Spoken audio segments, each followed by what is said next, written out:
kids, your TV pal Comic Book Man here to remind you that the January alternate reality hero of the month is none other than The Incredible Hulk. That's right, all my Incredible Hulk trade paperbacks are 25% off all month long. Not the junky ones, not the overstock, not stuff I can't get rid of, but every single Incredible Hulk trade paperback in the house is 25% off all January long. It doesn't matter whether he's green, gray, red, purple, orange, hulked up, scarred up, she-hulked up, screwed up. They're all 25% off all month long here at Alternate Reality. Welcome to the Video Outhouse, open 24 hours. Only one thing smells like bacon. That's bacon! It's bacon! Hey kids, how you doing? Comic Book Man here. Welcome to my Video Outhouse. It's time once again for not media news. It's the end of the year. The year 2009 is over with, and JR is here. I'm here with his top 10 list of films for the year 2009. These are ranked in order from 10 to 1, 10 being the 10th sort of not best, but best, and 1 being the absolute best thing ever made this year. You know, this list for me is always pliable. By the time this hits the website, it could change slightly. It could change slightly. You know, it's all good. But this is his top 10 list of what he liked this year in the year 2009. Coming in at number 10 is The Watchmen. A lot of you forgot. You thought it was last year, didn't you? No, came out in March, and Comic Book Man and I were lucky enough to see it early. But director Zack Snyder's adaptation of Alan Moore's seminal graphic novel, which we have a prop, ladies and gentlemen. Groundbreaking. A prop. And this was a movie that polarized its audience, to be sure. The mass audience ignored it in droves. I felt polarized. Yeah, we always do.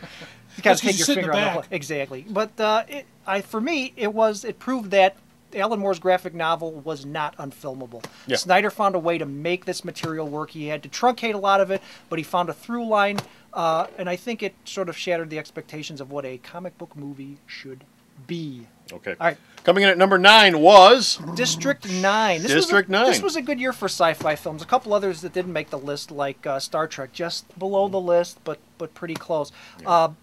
Australian director, I think he's a New Zealander director, Neil Blomkamp, produced by Peter Jackson. I know he was an unknown before this film, and now he's a known. It's his first feature film. Actually, District 9 started off as a short subject that Blomkamp directed.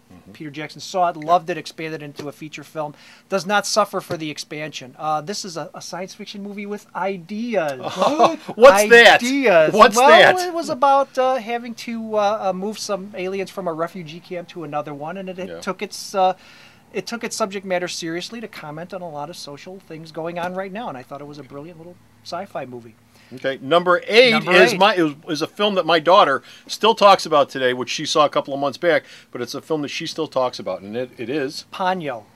Director Hayao Miyazaki. Ponyo, he's a tiny little fish. Ponyo. I've heard that more than once at home. Seminal Hayao Miyazaki, who has directed animated masterpiece after animated masterpiece, and this just goes right along the list here. It's sort of a take on Little Mermaid, but a little bit different. It's about a 5-year-old who befriends actually it's about a little fish who turns into a human being and befriends a 5-year-old boy. Yes, he does. Magical and wonderful without trying to be. You never feel like it's trying too hard to be those things. It just unfolds, and it is. Rent it when it comes out. I thought it tried a little hard. I don't even really mention this because I have seen it. I thought it tried a little hard to be trippy. Not that that's bad. But I thought it tried a little too hard to be trippy in a couple of spots, especially with the dad. But I thought it was a real good film. Yes, I really thought it was a good film. Yes, it is. Number 7 on my list, Precious. Thank you, Oprah Winfrey, for... I hear Mary Mitchell doesn't care much for Precious in the Sun-Times. Really? Yes, it was in her column the other day. She didn't care much about Precious. Why? Well, I won't. Well, she hasn't seen it. She hadn't seen it. It's always good when people comment on things they haven't seen. Well, she said she didn't see it because she doesn't like the idea of yet another dysfunctional black family. Great. Welcome to restaurants I've never been to. Yeah, their food sucks, even though I've never been there. Director Lee Daniels' adaptation of the book called Push, which the movie had to be changed to Precious because there was another movie called Push, and we don't want to confuse people. Newcomer Gabourey Sidibe is in the film. This is a hard movie to get through, but it's rewarding in a lot of ways. It's about an illiterate, obese girl who is horribly abused in the film. It's a dysfunctional family times 10.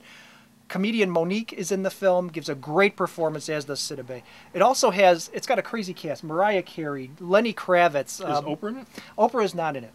No, I'd heard somewhere that Oprah's name was bandied about, and I guess it's not. But the worry is when you get these like Mariah Carey and Lenny Kravitz and people like that, it seems like stunt casting, but they're all sort of in the same universe, and they're all really great and giving real good performances. So even though it's a very uncompromising film, it also, there's elation, hope, despair. It's all sort of a big jumble. It doesn't end exactly with a great note of hope, but very realistically, and I love the film a lot. Does the film have Oscar buzz?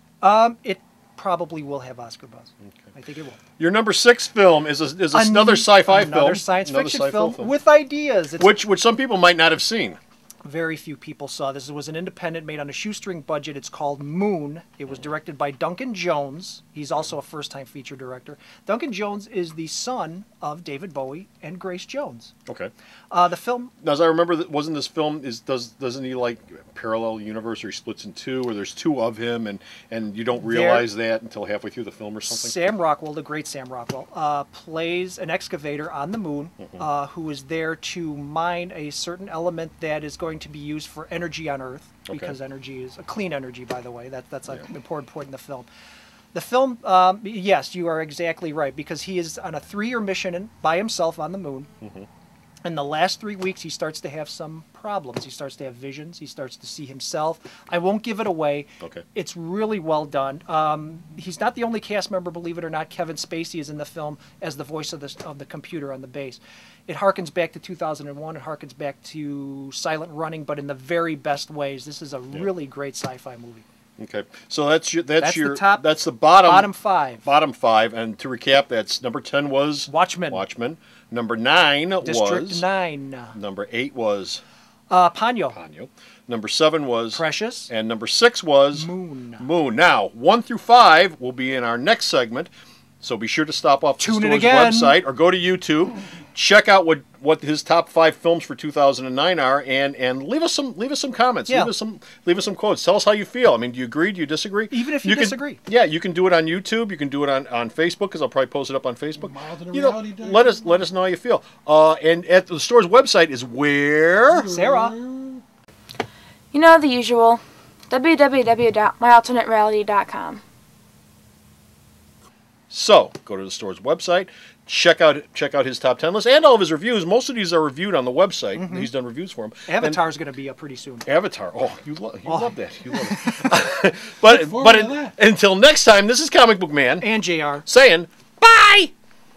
Alternate Reality is located at 3149 West 111th Street. That's the intersection of 111th and Kedzie in Chicago, the beautiful downtown Mount Greenwood neighborhood. You can always reach us at 773-881-HERO or at the store's website, www.myalternatereality.com.